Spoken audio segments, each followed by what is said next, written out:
আসসালামু আলাইকুম। একটি আন্তর্জাতিক খবর, নিঃসন্দেহে এটি গুরুত্বপূর্ণ। ৩ বছর পর সেই ক্যাপিটাল হিলে এসছেন ডোনাল্ড ট্রাম্প। তিনি দলের নেতাদের সঙ্গে সাক্ষাৎ করেছেন, দলকে ঐক্যবদ্ধভাবে কাজ করার জন্য আহ্বান জানিয়েছেন। কিন্তু একই সঙ্গে তার এই সফরকে ঘিরে বিক্ষোভ হয়েছে। তার এই ক্যাপিটাল হিলে আসা উপলক্ষে সাবেক Democratic house speaker Nancy Pelosi ট্রাম্পকে উদ্দেশ্য করে বলেছেন যে বিদ্রোহের উস্কানিদাতা অপরাধ সংগঠন স্থলে ফিরে আসছেন। দর্শক, নিশ্চয়ই আপনাদের মনে আছে সেই 2021 সালের 6 জানুয়ারি যুক্তরাষ্ট্রের কংগ্রেস ভবন অর্থাৎ ক্যাপিটাল হিল, সেখানে ডোনাল্ড ট্রাম্পের উগ্র সমর্থকরা হামলা চালায়। তারা নির্বাচনের ফলাফল মেনে নেয়নি এবং না মেনে সেই হিলে অর্থাৎ কংগ্রেস হাউসে হামলা চালায়। এটা শুধু যুক্তরাষ্ট্র না, সারা বিশ্বের গণতন্ত্রের জন্য এটা খুবই একটা কলঙ্কময় একটা অধ্যায় বা দিন হিসাবে গণ্য করা যায়। কেননা যুক্তরাষ্ট্রের গণতন্ত্র বিশ্বের বহু দেশকে অনুপ্রাণিত করে।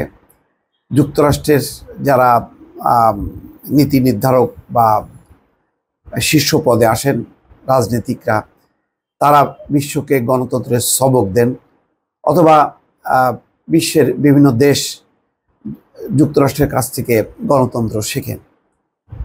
কিন্তু ক্যাপিটাল হিলে এই দাঙ্গার ঘটনাটা ছিল একদম সম্পূর্ণ বিপরীত। রিপাবলিকান দলের উগ্র সমর্থকরা এই হামলা চালায় এবং হামলার পেছনে ডোনাল্ড ট্রাম্পের উস্কানি তা সবার নিশ্চয়ই মনে আছে। এবং যখনই হামলা চালাচ্ছিল তখন ডোনাল্ড ট্রাম্প এবং তার পরিবারের সদস্যরা উচ্ছ্বসিতভাবে সেই দৃশ্যগুলো তারা দেখছিল। এটা গণতন্ত্রের ইতিহাসের জন্য খুবই একটি একেবারে কালো দগদগে ক্ষত হিসাবে চিহ্নিত হয়ে আছে আজও। এবং এটাই ট্রাম্প এবং রিপাবলিকানদের বিরুদ্ধে ডেমোক্র্যাটদের নির্বাচনী প্রচারণা বা রাজনীতির একটা বড় পুঁজি হিসেবে এখনও এটা রয়ে গেছে এবং নির্বাচনী প্রচার অভিযানে এই বিষয়গুলো বারবার সামনে আনছে প্রতিপক্ষরা, রিপাবলিকান দলের বিরুদ্ধে যারা। যাই হোক, সেই 3 বছর আগের দাঙ্গার পর প্রথমবারের মতো যুক্তরাষ্ট্রের কংগ্রেস ভবন ক্যাপিটাল হিলে আসলেন যুক্তরাষ্ট্রের সাবেক প্রেসিডেন্ট ডোনাল্ড ট্রাম্প। রিপাবলিক নেতাদের সঙ্গে সাক্ষাৎ করতে তিনি সেখানে গিয়েছিলেন। আসছেন নভেম্বরে প্রেসিডেন্ট নির্বাচনে রিপাবলিকানদের সম্ভাব্য মনোনীত এই প্রার্থী ক্যাপিটাল হিলে এসে ঐক্যের বার্তা দিয়েছেন। তিনি দলে দীর্ঘস্থায়ী কোনো বিভেদ না রেখে কাজ করার প্রতিশ্রুতি দিয়েছেন।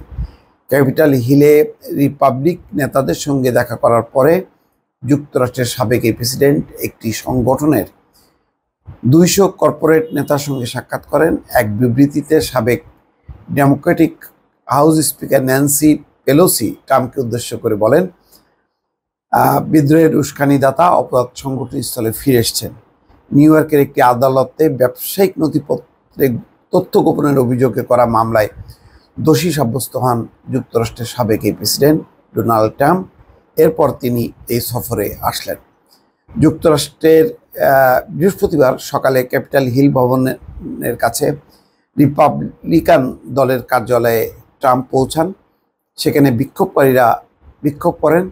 তারা ব্যর্থ অভ্যুত্থান, গণতন্ত্র সবসময়, ট্রাম্প কখনোই নয় স্লোগান দিতে দিতে বিক্ষোভ করেন।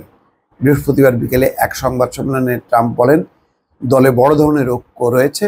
তার সঙ্গে মতের মিল না হলেও অনুসারী রিপাবলিকানদের পাশে থাকার প্রত্যয় জানান ট্রাম্প। দর্শক, এই হচ্ছে খবর। ভালো থাকবেন। আল্লাহ হাফেজ।